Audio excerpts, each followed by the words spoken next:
Naam, ahlan wa sahlan wa marhaban bikum, na karibu tena ndugu mpenzi mtazamaji, tuhabarishane yale ambayo yanajiri nchini Tanzania katika nyanja za kisiasa.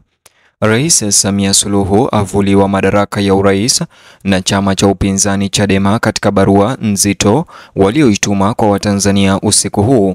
Kabla ni kujuze zaidi kwa upana na kwa undani zaidi, chukua sekunde yako moja, bonyeza alama like, kisha bonyeza neno subscribe na alama ya kengele.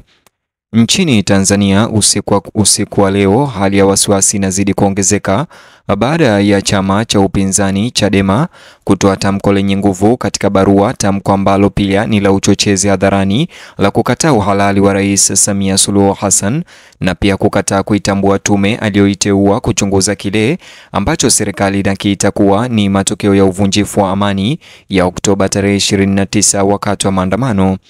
Taarifa hiyo ya Chadema usiku huu iliyotolewa kwenye barua rasmi ya Chadema inatamka kwa ujasiri bila uoga kwamba chama hicho hakimtambui Samia Suluhu Hassan kuwa rais halali wa Jamhuri ya Muungano wa Tanzania. Chadema inahoji kwamba alichukua madaraka bila ridhaa ya wananchi, kikieleza kupanda kwake urais kuwa kuna kasoro za kisiasa, kisheria na kimaadili. Kulingana na chama hicho cha upinzani kinachoongozwa na Tundu Lissu, utawala wa sasa wa CCM unaoongozwa na Samia Suluhu hauna msingi unaohitajika kusimamia taifa la kidemokrasia, hasa katika masuala yanayohusu haki, uwajibikaji na uaminifu katika uchaguzi. Katika waraka huo au barua hiyo yao, Chadema inamtuhumu Samia Suluhu Hassan kwa kuunda tume isiyokuwa huru na yenye upendeleo. Wanasema kuwa tume yoyote itakayoteuliwa na kiongozi ambaye wanahoji uhalali wake kuwa ni haramu haiwezi kuaminiwa kuwa na jukumu la kuchunguza ukiukwaji mkubwa wa haki za binadamu, wa mauaji na machafuko yaliyotokea, ikiwa ni pamoja na utesaji na upotevu wa watu unaodaiwa na chama hicho kutekelezwa wakati na baada ya kipindi cha uchaguzi. Chama hicho Chadema cha upinzani Tanzania kinasisitiza kuwa Rais Samia, ambaye mara kwa mara wanamtaja kuwa aliyejituma ama aliyejiingiza madarakani, wakisema ya kwamba hana mamlaka ya kikatiba ya kuunda tume hiyo. Chadema inazidi kudai kuwa tume hiyo imeundwa kulinda serikali tawala ya CCM badala ya kufichua ukweli. Wanasema imeundwa kusafisha sura ya serikali na kuwakinga maafisa wakuu dhidi ya uwajibikaji, haswa wale wanaoshutumiwa kuamuru ghasia dhidi ya raia ambao walipinga kile wanachoelezea kama uchaguzi ulioibiwa.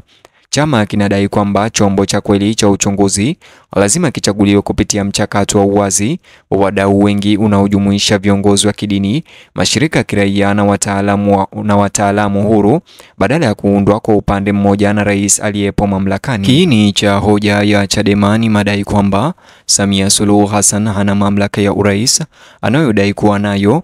Wanasema kuwa kwa sababu hakupata mamlaka ya wananchi kwa dhati au kupigiwa kura kwa uhalali, hawezi kutumia mamlaka ya urais kisheria, ikiwa ni pamoja na uwezo wa kuunda tume ya uchunguzi. Kwa mujibu wa Chadema, uamuzi wowote anaofanya Samia Suluhu katika wadhifa huu ni ukumbi wa michezo wa kisiasa unaokusudiwa kuweka uhalali, ambapo hakuna hata mmoja mbele ya mamilioni ya Watanzania. Taarifa hiyo inalaani vikali majaribio ya serikali ya kutaka tume hiyo kwa kuwa huru. Chadema inataja sheria za tume za uchunguzi, ikibainisha kuwa Rais Samia sio tu anateua wajumbe wa tume, bali pia anaelekeza hadidu za rejea, anapokea ripoti ya mwisho na kuamua kuichapisha. Wanasema kuwa mfumo wa aina hiyo unahakikisha kwamba hakuna tume inayoweza kuiwajibisha serikali, hasa wakati mamlaka ya uteuzi ndiyo inayotuhumiwa kuongoza utawala haramu. Katika sehemu ya kauli kali ya Chadema katika barua hiyo, inaituhumu serikali ya Samia Suluhu kutumia tume hiyo huru kuwa chombo cha kuzika kile wanachoeleza kuwa ni ukatili waliofanyiwa wananchi wakati wa maandamano ya tarehe 29 Oktoba. Wanadai serikali inajaribu kulazimisha simulizi ya uchaguzi wa amani hata kama hali halisi ya Watanzania inasimulia hadithi tofauti. Kwa mujibu wa Chadema, familia nyingi bado zinaendelea kuomboleza wapendwa wao waliofariki katika kile wanachoeleza kuwa ni vurugu zilizofanywa na serikali. Zaidi ya kukataa uhalali wa Samia Suluhu, Chadema inaomba uingiliaji kati wa kimataifa. Wanayahimiza mashirika ya kimataifa ikiwa ni pamoja na Umoja wa Mataifa na mashirika ya kikanda ya haki za binadamu kutambua kile wanachoeleza kuwa mgogoro wa kidemokrasia unaokuja nchini Tanzania. Chama hicho kilionya kwamba bila tahadhari ya haraka ya kimataifa, nchi hii inaweza kutumbukia katika machafuko mengine makubwa ya kisiasa yanayoendeshwa na serikali ambayo imepoteza imani ya raia wake. Taarifa hiyo ya upinzani Chadema inasisitiza kuwa hapawezi kuwa na amani bila haki. Chadema wanahoji kuwa kuweka serikali kwa watu ambao hawakuichagua ni kichocheo cha kukosekana kwa utulivu, chuki na mmomonyoko wa muda mrefu wa umoja wa kitaifa. Wanasisitiza kwamba serikali halali lazima ianzishwe kwa matakwa ya watu wote ambao wanasema ulikandamizwa kupitia vitisho, vurugu na ghiliba za utaratibu wa uchaguzi. Katika taarifa hiyo, Chadema inaonyesha Tanzania kuwa ni taifa linaloongozwa kwa uoga badala ya ridhaa. Wanashutumu utawala kwa kuwafanya wapinzani kuwa wahalifu, kuwanyamazisha wapinzani wa kisiasa na kuzipa silaha taasisi za serikali ili kujiweka madarakani. Kulingana na upinzani huo, mazingira nchini Tanzania hayaungi mkono tena kujieleza kwa demokrasia, na tume iliyotangazwa na Rais Samia ni jaribio la hivi punde zaidi la kuweka udhibiti wa kitaasisi huku ikiepuka uwajibikaji. Chadema pia inahoji katika barua hiyo ni kwa vipi tume iliyoteuliwa na mtu anayemwona kuwa madarakani kinyume cha sheria inawezaje kutoa haki kwa wahanga ambao haki zao zilikiukwa na mfumo huo.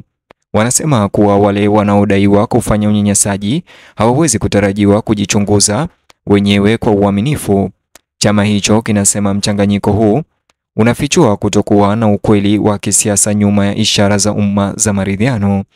Katika hotuba yake ya kuhitimisha, taarifa hiyo inatoa hoja yenye nguvu zaidi kwamba utawala wa Samia Suluhu Hassan hauna uhalali, hauna mamlaka na hauna msimamo wa kimaadili wa kuliongoza taifa au kusimamia uchunguzi wa uhalifu unaodaiwa kufanywa chini ya uangalizi wake.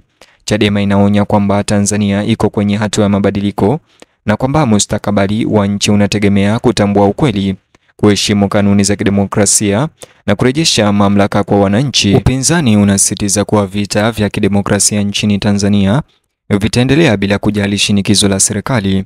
Wanatoa wito kwa raia kuwa macho, sauti na umoja katika kudai uwajibikaji, haki na mageuzi ya kisiasa. Chadema inahitimisha kwa kutoa wito wa mwamko wa kitaifa, ikiwataka Watanzania kukataa woga na kurudisha haki yao ya kuchagua viongozi kwa uhuru na bila shuruti. Huku mzozo huu wa kisiasa ukizidi, wachambuzi wa kisiasa wanasema nchi inaingia katika mojawapo ya sura zake zisizo na uhakika katika miongo kadhaa. Swali sasa ni jinsi gani serikali itajibu changamoto ya moja kwa moja ya uhalali wake kutoka kwa chama kikubwa zaidi cha upinzani, na kama taasisi za Tanzania zinaweza kuhimili mvutano unaoongezeka kati ya mamlaka na uwajibikaji. Hali inaendelea kujitokeza, na kwa mamilioni ya Watanzania njia iliyo mbele yao bado haijafahamika. Kilicho hakika hata hivyo ni kwamba mjadala kuhusu uhalali, demokrasia na uongozi wa kitaifa uko mbali sana, na mustakabali wa nchi unaweza kutegemea jinsi masuala haya yatakavyotatuliwa katika miezi ijayo. Mtazamaji, ni hayo tu niliyokuandalia katika taarifa ama video hii. Ningependa unijuze maoni yako upande wa comment section. Je, unaunga mkono maoni haya ya Chadema ya kwamba urais wa Samia Suluhu si halali na kisheria hana uhalali wa kuweza kuchagua tume ya uchunguzi? Vile mtazamaji, like video hii kisha subscribe, alafu gusa kiboksi hicho kwenye screen yako kwa taarifa zaidi.